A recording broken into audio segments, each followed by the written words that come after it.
स्वतंत्रता दिवस के इस मौके पर हर घर तिरंगा यात्रा भाजपा के द्वारा निकाली जाएगी। हर घर तिरंगा यात्रा कार्यक्रम की तैयारियों की जानकारी देते हुए भाजपा के क्षेत्रीय अध्यक्ष सत्येंद्र सिसोदिया ने पत्रकार वार्ता के दौरान बताया कि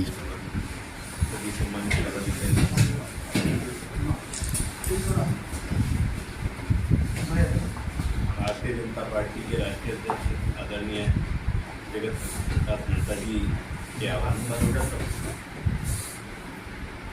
पूरे भारतवर्ष में हर घर तिरंगा अभियान को लेकर भारतीय जनता पार्टी का कार्यकर्ता आज से और 15 अगस्त तक हर घर तिरंगा लगाने के लिए, हर घर तिरंगा पहुंचाने के लिए, इस अभियान को गति देने के लिए हर गली में, हर गांव में, हर मोहल्ले में जाने का काम करें। इस अभियान को लेकर पार्टी ने जो तय किया है 11, 12, 13 तीन तिथियों में सभी विधानसभाओं पर, विधानसभा स्तर पर युवा मोर्चे के तत्वाधान में एक तिरंगा यात्रा निकाली जाएगी। तिरंगा यात्रा में सभी पार्टी के वरिष्ठ लोग भी रहेंगे। 12, 13 दो दिन जनपद में जहाँ जहाँ जिस स्थान पर अपने महापुरुषों की प्रतिमा है वहाँ स्वच्छता अभियान चलेगा और स्वच्छता अभियान के उपरांत उसी दिन या उससे अगले दिन महापुरुषों की प्रतिमा पर माल्यार्पण करने का काम सभी भारतीय जनता पार्टी के कार्यकर्ता करेंगे। 14 तारीख को विभाजन विभीषिका स्मृति दिवस के रूप में भारतीय जनता पार्टी के सभी कार्यकर्ता एक संगोष्ठी में सम्मिलित होंगे और संगोष्ठी के बाद में मौन जुलूस माननीय प्रधानमंत्री नरेंद्र मोदी जी ने 112वें एपिसोड में मन की बात के कार्यक्रम में कार्यकर्ताओं को कहा था कि 15 अगस्त के अवसर पर सभी कार्यकर्ता घर घर जाकर इस अभियान को, राष्ट्रीय ध्वज को फहराने के लिए सभी आम जनमानस के बीच में जाके, चाहे इसमें सभी हमारे प्रतिनिधि हैं, माननीय सांसद, माननीय विधायक, चेयरमैन, जिला पंचायत के अध्यक्ष, सभासद, पार्षद, गांव के प्रधान, बीडीसी और पार्टी के सभी पदाधिकारी और कार्यकर्ता बंधु मिलकर इसको जनजागरण के माध्यम से संपर्क करके एक ही लक्ष्य है कि कोई घर ना छूटे जहां राष्ट्रीय ध्वज 15 अगस्त पुनः। मुझे आप सबके माध्यम से इतनी ही अपील करनी है कि जो स्वेच्छा से राष्ट्रीय ध्वज लगाते हैं उनका बहुत बहुत अभिनंदन है, स्वागत है। जो ऐसे लोग हैं जिनको झंडा नहीं मिल पाता है, राष्ट्रीय ध्वज नहीं मिल पाता है, 2-4%, 5% ऐसे भी लोग हो सकते हैं जिनकी सामर्थ्य नहीं हो, उनके लिए भारतीय जनता पार्टी का कार्यकर्ता इस राष्ट्रीय ध्वज को उपलब्ध भी कराएगा और डंडे से ही उपलब्ध कराएगा।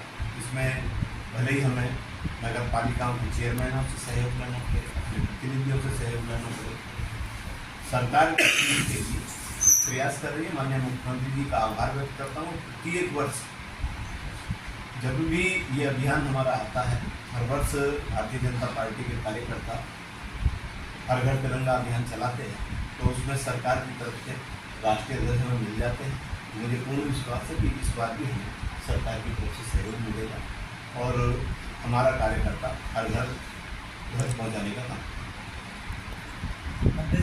ये जो आप क्या रहेगा, कितने झंडे की आप व्यवस्था करने का है, लक्ष्य क्या रखा है, कितने झंडे?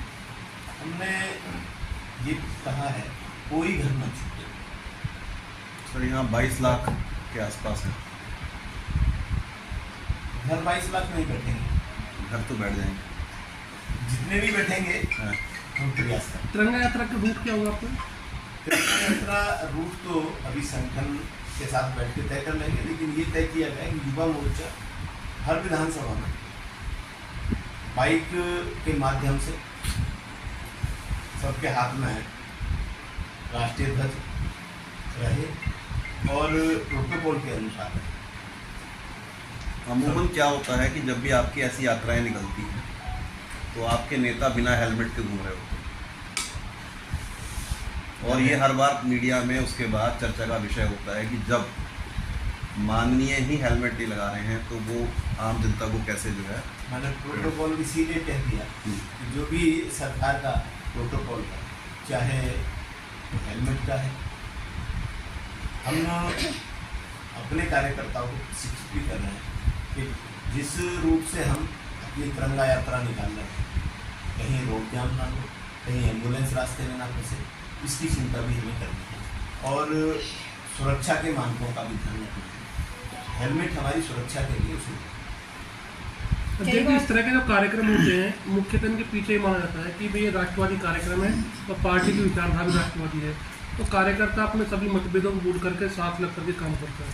लेकिन लोकसभा चुनाव के बाद जो देखने का पश्चिमी उत्तर प्रदेश में पार्टी में कलह है, और कल शायद परसों आप सहारनपुर में भी थी, इसी तरह की प्रेस कॉन्फ्रेंस में वहाँ भी पार्टी के लोगों का एक गुटबाजी और वो कलह सामने नहीं है।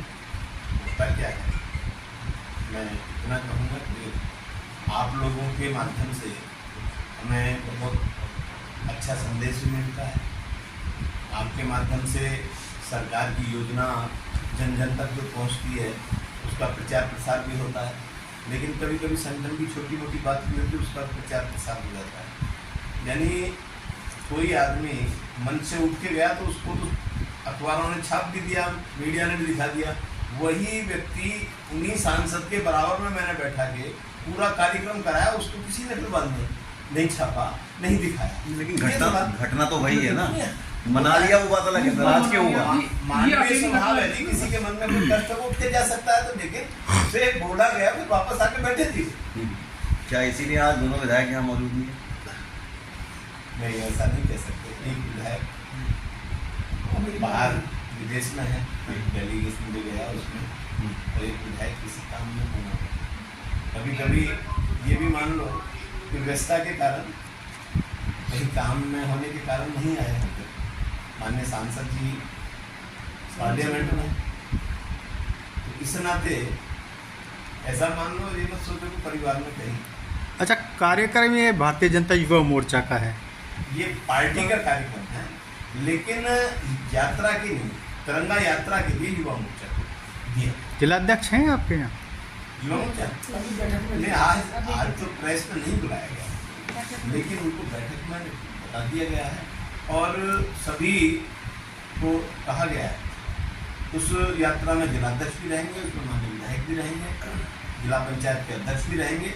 उस युवा मोर्चा की यात्रा में केवल युवा मोर्चा ही नहीं है, पार्टी के भी लोग उसमें सम्मिलित होंगे, ताकि उन युवाओं पे ये रहे कि हमें वॉच करने वाले लोग हैं और वो कहीं कोई गलती ना करें। अध्यक्ष जी, कई बार ये देखा गया है कि स्वतंत्रता दिवस के बाद में या किसी तिरंगा यात्रा के बाद में पैरों में तिरंगा होता है या उल्टा लगा दिया जाता है, किसी को उसके नियम नहीं मालूम होते हैं, तो क्या कार्यकर्ताओं को या जनमानस को निर्देश दिए गए इस तरह? मैं इतना कहूँगा, प्रोटोकॉल के लिए कहा गया, प्रोटोकॉल पूरा पालन करेंगे, और कभी कभी कुछ गलती किसी एक मजदूर की होती है, लेकिन उसकी गलती का खामियाजा लगाने वाला भी भुगतता है। तो मेरा भी आपसे इतना अनुरोध है, यदि कहीं ऐसी कहीं चूक दिखाई दे तो हम लोग उसे सुधरवा दें तो अच्छा है। झंडा बनाने वाले ने यदि ऊपर से सिलाई गलत लगा दी है तो डंडा लगाता है, आदमी लगा देता, वो ध्यान भूल जाता है कि इसमें कौन सा रंग ऊपर है, कौन सा रंग नीचे है, वो देख नहीं पाता। तो इसलिए इसको हम हाईलाइट करने की बजाय सुधारने का काम करेंगे, ज़्यादा अच्छा रहेगा। आपसे भी मेरी इतनी विनम्र अपील है। नहीं, कई बार प्रोग्राम होने के बाद जो तिरंगे हैं वो इधर उधर बिखरे पड़े रहते हैं। बारे में कोई टीका टिप्पणी करती है, आदमी कहता कुछ है, सामने वाला बताता कुछ है। ऐसा नहीं किसी मंच पे आमने सामने कहीं हमारे यहाँ ऐसा नहीं हुआ। ना सहारनपुर में हुआ ना मुजफ्फरनगर में हुआ। लेकिन दुर्भाग्यपूर्ण है जो भी हुआ, एक दुरुस्ता अभियान प्रारंभ होगा। उम्मीद करते हैं कि सितंबर में कोई भी डेट ऐसी हो सकती है जिसमें सदस्यता अभियान शुरू होगा। दो महीने लगभग हमारा सदस्यता अभियान चलेगा। उसके बाद में फिर गठन की प्रक्रिया मंडल से मंडल स्तर पे बदलाव अध्यक्षों में भी होंगे। कितना बदलाव होगा, लेकिन जब सदस्यता नहीं होगी तो स्वाभाविक रूप से बदलाव होगा। सदस्यता शुल्क वही रहने की संभावना या बढ़ेगा? शुद्ध संभव तो वही रहेगा।